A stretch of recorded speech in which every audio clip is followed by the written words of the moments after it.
अमरापुर नाम के गांव में महेश नाम का गरीब किसान अपनी पत्नी सीता के साथ रहता था। महेश अपने गांव का सबसे गरीब व्यक्ति था और रोज किसी न किसी के यहां मजदूरी करके थोड़े बहुत पैसे कमा पाता था। जितने रुपए की आमदनी होती उसी से ही दोनों का जीवन किसी तरह कट जाता था। महेश के पास रहने के लिए एक अच्छा घर भी नहीं था। उसका घर बहुत ही पुराना और मिट्टी का बना हुआ था।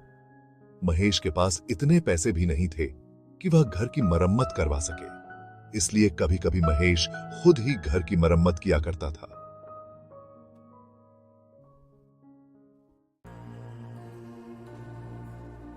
महेश और सीता खाने के लिए 2 वक्त की रोटी भी बहुत मुश्किल से जुटा पाते थे।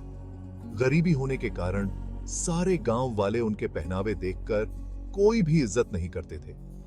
जिस नदी से सभी गांव वाले पानी लेते थे, अगर उस नदी से पानी लेने महेश या महेश की पत्नी सीता पानी लेने जाते तो सभी गांव वाले उन्हें भगा देते थे। अरे कल मुंह में तू फिर आ गई पानी लेने, गलती से भी अपना मटका भरने की कोशिश मत करना। हमें पहले अपना मटका भरने दे, फिर हमें यहां से जाने के बाद तुम अपना मटका भरना, समझी ना? सीता चुपचाप सारी बातें सुनती थी और किसी को कुछ नहीं कहती थी। सारी औरतों के चले जाने के बाद सीता उदास मन से मटके में पानी भरती थी और घर जाकर अपने पति महेश से कहती थी, हमारी क्या गलती है जो गांव वाले हमारे साथ ऐसा बर्ताव करते हैं? क्या गरीब होना गुनाह है? हमने तो कभी किसी का बुरा नहीं किया। मैं सोचती हूं कि हमारे साथ ऐसा बर्ताव क्यों किया जाता है। अरे सीता, तुम चिंता क्यों करती हो? मैं हूं ना। तुम देखना, एक दिन यही गांव वाले हमसे मिलने के लिए तरसेंगे। मजदूरी करके भी इतने पैसे नहीं कमा पाता जितने बाकी कमा लेते हैं, लेकिन तुम देखना, एक ना एक दिन हमारी की हमारा भी लोग सम्मान जरूर करेंगे।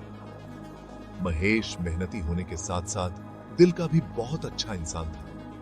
वह कभी किसी के साथ बेईमानी नहीं करता था। यही उसकी सबसे बड़ी खूबी थी। बारिश का मौसम होने के कारण एक रात आंधी के साथ साथ बहुत जोरों की बारिश होने लगी। महेश के घर कच्चा होने के कारण महेश को बहुत डर लगने लगा कि तूफान के साथ घर की छत उड़ ना जाए। सीता, बाहर बहुत जोरों की तूफान के साथ साथ बारिश हो रही है।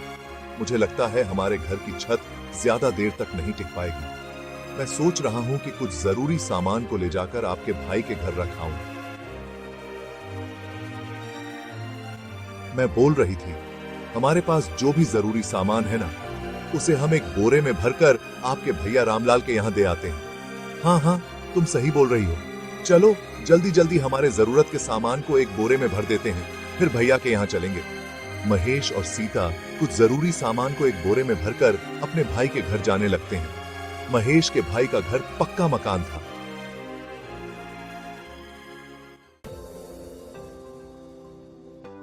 भैया, अरे ओ भैया, दरवाजा खोलो, कुछ काम है। क्या हुआ? इतनी बारिश में यहां क्यों आए हो? भाई, तुम्हें मेरे घर का हाल तो पता ही है। सारा सामान पानी में भीग ना जाए, इसलिए मैं कुछ अपना जरूरी सामान तुम्हारे घर में रखना चाहता हूं। क्या तुम्हारा सामान मेरे घर पर? नहीं नहीं नहीं नहीं, मेरी पत्नी मुझे बहुत डांटेगी। तुम जाओ, अपने घर में ही रहो। मैं इस मौसम में तुम्हारी मदद नहीं कर सकता। महेश का भाई गुस्से में अपने घर के अंदर चला गया।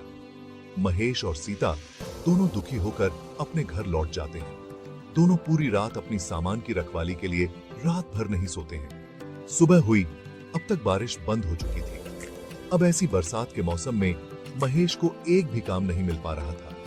कुछ महीने इसी तरह गुजर गए। महेश ने कई जगह काम की तलाश की, लेकिन हर बार निराशा ही हाथ लगी। संगीत।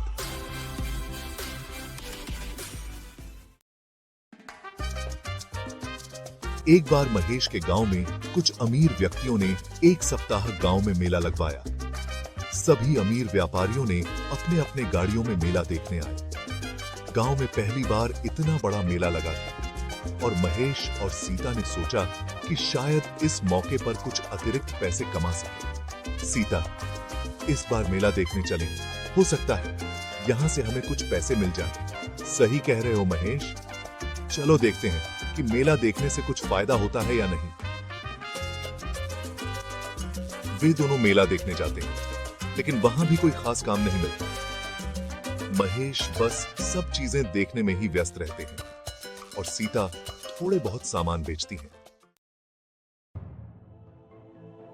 तभी अचानक जोर जोर से बारिश होने लगती है। रास्ता गीला होने के कारण एक व्यापारी की गाड़ी कीचड़ में फंस जाती है। व्यापारी ने उस गाड़ी को निकालने की बहुत कोशिश की, पर वह बहुत कोशिश करने के बाद भी गाड़ी कीचड़ से नहीं निकल रही थी। साथ ही साथ बारिश भी बहुत तेज हो रही थी। अरे धामबी, तेरी की, अभी ही मेरी गाड़ी को फंसना था, क्या ऊपर से इतनी जोरों की बारिश हो रही है? तभी वहां से कुछ गांव वाले गुजर रहे थे। व्यापारी ने उनसे मदद मांगी।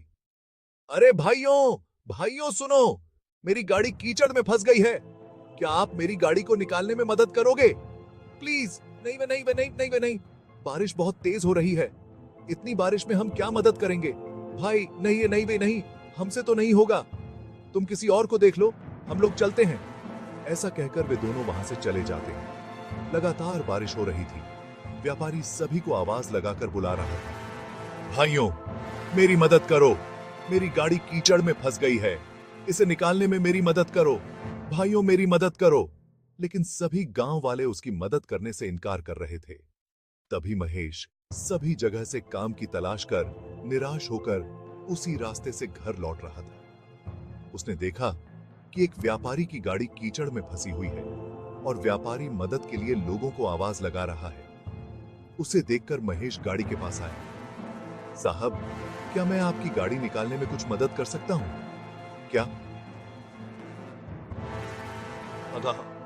बिल्कुल भाई, बिल्कुल बिल्कुल, मैं तो तभी से लोगों को मदद के लिए आवाज दे रहा हूं, कोई मदद करने को तैयार ही नहीं है। ऊपर से यह भारी बारिश ने दिमाग खराब कर रखा है। अच्छा, मैं गाड़ी के अंदर बैठकर गाड़ी को आगे बढ़ाने का प्रयास करता हूं, तुम गाड़ी को पीछे से धक्का देने की कोशिश करो। साहब, इसके पहिए कीचड़ में अंदर तक धंस गए हैं, मैं पीछे से धक्का देता हूं, आप गाड़ी को निकालने की कोशिश करें। थोड़ी मशक्कत के बाद गाड़ी कीचड़ से बाहर निकल गई।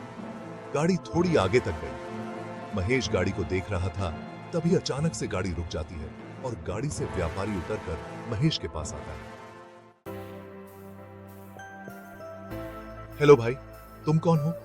मेरा नाम महेश है, मैं कई सालों से इसी गांव में रह रहा हूं। अच्छा, वैसे तुम बहुत अच्छे इंसान लगते हो। पिछले 1 घंटे से मैं यहीं फंसा हुआ था, किसी ने मेरी मदद नहीं की, सिर्फ तुमने मेरी मदद की। अब जाकर मेरी गाड़ी इस कीचड़ से निकल पाई है। मैं यहाँ मेला देखने आया था। धन्यवाद जी, कोई बात नहीं, दूसरों की मदद करना तो हमारा फर्ज है। इस बार हमें भी मेला देखने का मौका मिल गया। बारिश अब थम चुकी थी और सड़क सूख रही थी। व्यापारी ने महेश को गाड़ी में बैठाया। अरे महेश, तुम्हारे घर चलो, मुझे तुम्हारे घर देखकर खुशी होगी। साहब, मेरा घर बहुत साधारण है, लेकिन आप आना चाहते हैं तो चलिए। व्यापारी महेश को अपने गाड़ी में बिठाकर उसके घर तक गया। महेश का पुराना घर देखकर व्यापारी ने महेश की उदासी समझी। महेश, तुम्हारा दिल तो बहुत बड़ा है, यह घर छोटा हो सकता है, लेकिन तुम्हारी मदद की वजह से मुझे बहुत खुशी मिली है। मैं तुम्हें एक बेहतर जिंदगी देने की कोशिश करूंगा। व्यापारी की मदद से महेश की जिंदगी बदल गई। उसने अपने घर को सुधारने के साथ साथ एक स्थिर काम भी पाया। अब महेश और सीता का जीवन भी खुशहाल हो गया। संगीत। सच्ची सहायता और इंसानियत कभी व्यर्थ नहीं जाती। हर मुश्किल घड़ी में एक नेक दिल ही सबसे बड़ा सहारा बनता है।